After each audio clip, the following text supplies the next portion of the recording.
کسی بیوقوف کے ساتھ بحث میں مت پڑو، پہلے وہ آپ کو اپنی سطح پر لے جائے گا، پھر اپنے تجربے سے آپ پہ کودے گا۔ جو کچھ بھی آپ دوسروں کے لیے دل سے مانگتے ہیں، اچھا یا برا، آپ کی زندگی میں آپ کو ضرور ملتا ہے۔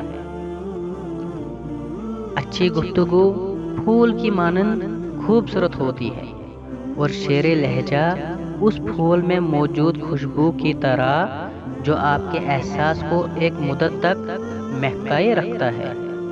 صحیح بات اور درست لہجہ مخاطب کو اپنی طرف ایسے کھینچتا ہے جیسے گلاب کا پھول تتلیوں کو۔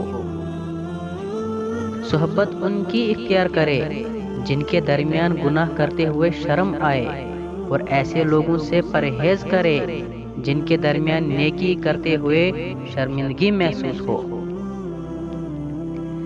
مرد کے دکھ بے زبان ہوتے ہیں، وہ تو چار دوستوں میں بیٹھ کر رو بھی نہیں سکتا، اپنے درد کا پردہ رکھتا ہے اور پردے والے کی عزت کرتے ہیں۔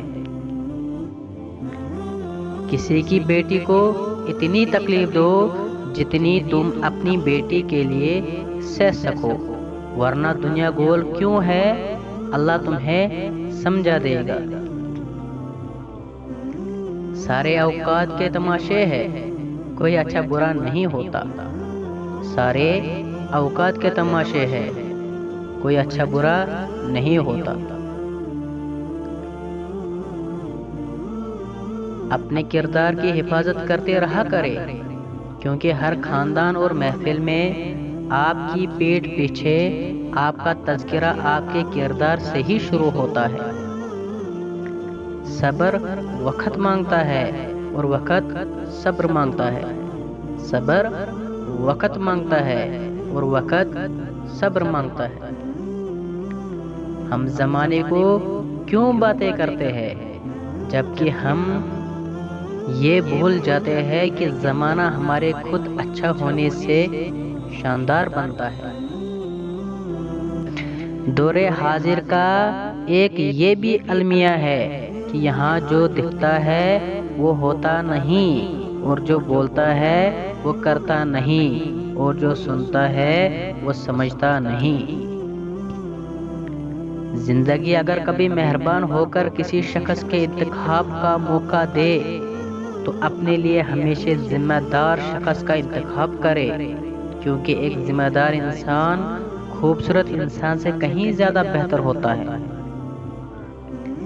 انسان کی غلطیاں اسے وہ درس دیتی ہے جو اسے کسی بڑے سے بڑے درسگاہ سے بھی نہیں مل سکتا۔